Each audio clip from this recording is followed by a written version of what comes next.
umuntu osuke ene-arthritis nomuntu osuke ezwa ubuhlungu ephathwa isinqa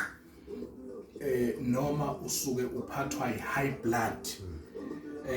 la ngifuna ukukunikeza ikhambi ekuyilona elingakusiza la ukwetapeya lo ne kwetapeya osovuthiwe uyawusika nje kanje usike maso usikile kwetapeya waseKapa ke lo nenhlamvu encinci ngathi inansika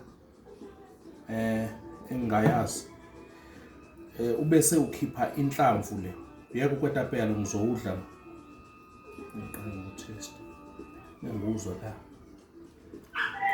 unina njalo asubeke ecaleni ke ukwetapeya bese uthatha inhlamvu le into yenzayo uyayomisa elangeni yome mase yomile ubese uyayigrate uyigrate mase uyigrate seyimpuphu uyayithatha uyifake mhlambe kwi-container uzodepend ukuthi inhlamvu yakho engakanani lena nje engaka ungayifaka yonke la then ubese uthola original honey ubusi basemakhaya ke lo mina ngibuye nabo eKZN la original honey hayi leyo oyithenga esitolo yayibo uthi njimbilini kanjani uyifake ubese ufaka lokho grate then bese uyayigovuza lento ugovuza impuphu yenhlamvu yakotapeya avocado iponya ne then ekseni uyakha mhlambe into engaka uyadla ne udla ekseni udla ntambama udla ekseni udla ntambama lento izokusiza kulento yakho ukuthi uthi uphethwe isifo samathambo wena umuntu wesilisa izolungisa la kubhuti